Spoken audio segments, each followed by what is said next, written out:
Movie की starting में David को देखते हैं जो नदी किनारे बैठ के केकड़े को पकड़ के जाल में रखता है। तभी वहाँ पर एक लड़की आती है जिसका नाम मैक है। मैक भी डेविड की केकड़े पकड़ने में मदद करती है। बातों बातों में दोनों एक दूसरे को अपना नाम बताते हैं। मैक जब जाने लगती है तब डेविड उससे पूछता है कि तुम कहाँ रहती हो। मैक जब अपना एड्रेस बताती है तब डेविड को पता चलता है कि वो उसके पड़ोस में रहती है।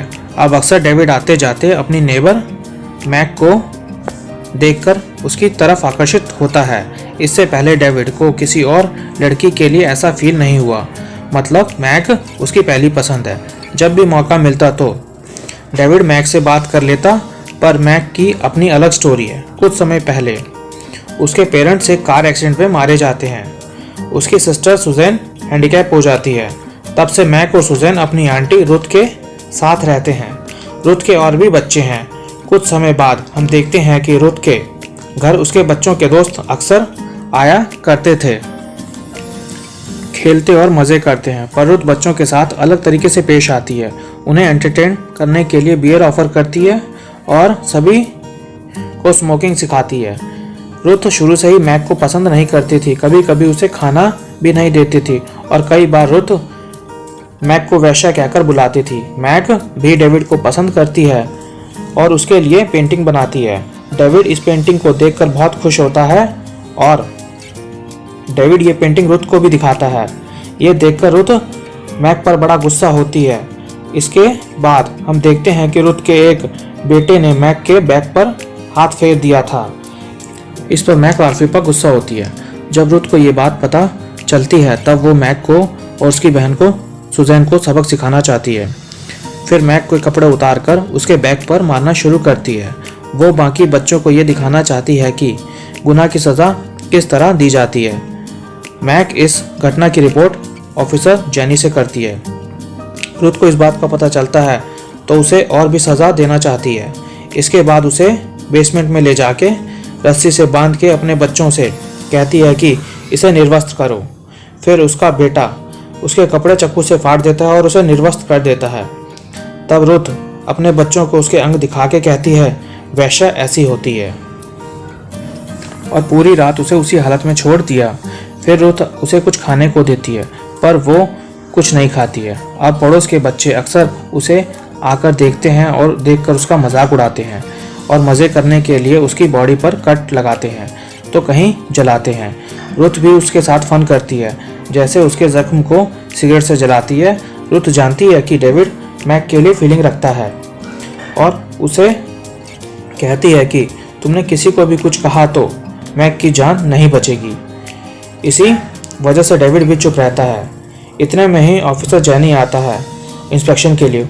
उसे कंप्लेन मिली है यहाँ के बारे में।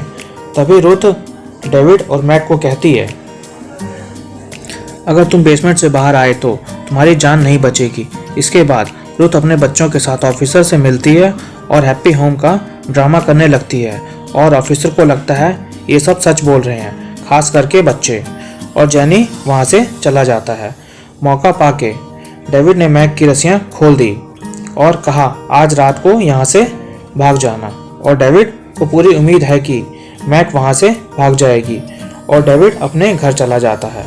अगली सुबह डेविड जब बेसमेंट में झांक कर देखता है तो देखता है कि मैक का रेप हो रहा है। रुथ अपने एक बेटे को रेप करने के लिए कहती है।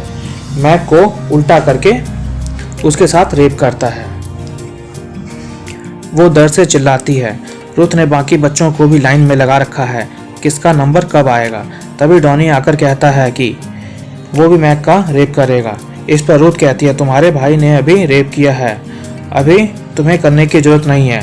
रुथ कहती है ये एक वैश्या है, वैश्या के साथ ऐसा ही किया जाना चाहिए। ऐसी लड़कियों को अपने अंगों पर बड़ा घमंड होता है, उसे दूसरों को आकर्षित करती है और उनके साथ संभोग की इच्छा शांत करती है। तभी एक लड़की रुथ को एडवाइस करती है कि क्यों ना हम मैक के शरीर पर कुछ गंदा लिख दें, जिससे जो भी इसके कपड़े उतारेगा वो समझ जाएगा कि ये वैश्या है। रुथ को ये आइडिया बहुत पसंद आता है और बहुत हिंसक तरीके से अश्लील शब्द लिख देती है और साथ में धमकी भी देती है कि उसे जल्दी मार दिया जाएगा। रुथ मैक्स के प्राइवेट पार्ट के बारे में बात करती है और कहती है हर चीज़ की जड़ ये प्राइवेट पार्ट है। ऐसी लड़की अपने प्राइवेट पार्ट को दिखाकर लोगों को आकर्षित करती है और उन्हें जुर्म के लिए उकसाती है। रुथ कहती है क्यों ना मैक के इस प्राइवेट पार्ट को जला दिया जाए। इसलिए रुथ ऐसा करने जा रही थी। डेविड से ये सब देखा नहीं जाता और वो वहाँ से भागना चाहता था, पर रुथ के बच्चे उसे पकड़ लेते हैं और डेविड को वहाँ बांध देते हैं। डेविड को ये हिंसक नज़ारा देखना पड़ता है। रात भर के लिए डेविड, मैक और सुजैन को यहाँ छोड़ दिया जाता है। अगली सुबह डेविड जब उठता है तो रस्सियों से बंधा होता है। फिर वो अपने आप को रस्सी से फ्री करता है। फिर वो जाकर सुजैन को दिलासा देना चाहता है कि सुजैन कहती है जो कुछ हुआ उसमें उसकी गलती है। अगर उसने अपनी बहन से ये नहीं बताया होता कि उसके साथ रुथ क्या करती है, वो उसका यौन शोषण करती है, तो शायद मैक को ये सब नहीं देखना पड़ता। मैक कब का यहाँ से भाग चुकी होती। डेविड उसे कहता है कि वो कुछ ना कुछ इंतज़ाम करेगा। इसके बाद वहाँ के सामान को इकट्ठा करके आग लगाता है और आग का धुआं ऊपर जाता है। रुथ का एक बेटा धुआं देखकर लेता है और रुथ को पुकारता है, तो रुथ बेसमेंट में जाती है। डेविड यहाँ दरवाजे के पीछे छिपा होता है और वो रुथ पर हमला कर देता है और रुथ की जान चली जाती है। फिर रुथ के बेटे डेविड से आके झगड़ने लगते हैं। एक बेटा डेविड को स्टैब करके मारना चाहता है, दूसरा रुथ की बॉडी पर आंसू बहा रहा होता है। इतने में यहाँ पुलिस ऑफिसर पहुँच जाते हैं और वो सब कुछ समझ जाते हैं। रुथ के बच्चों को गिरफ्तार करके अपने साथ ले जाते हैं। साथ में सुजैन को भी कोर्ट में गवाही देने के लिए ले जाते हैं। अब वो जान चुके हैं कि मैक नहीं बचेगी, इसलिए डेविड को मैक के पास छोड़ दिया जाता है। मैक जो मरने वाली है और मरते मरते उसे थैंक यू कहती है। साथ में रुथ से अपनी माँ की रिंग लाने को कहती है जिसे रुथ ने छीन लिया था। डेविड उसे रिंग को लाकर मैक को देता है और कहती है डेविड बहुत अच्छा लड़का है, उसे वो पसंद करती है और अपने प्यार का इजहार करती है। इजहार करने के साथ दम तोड़ देती है।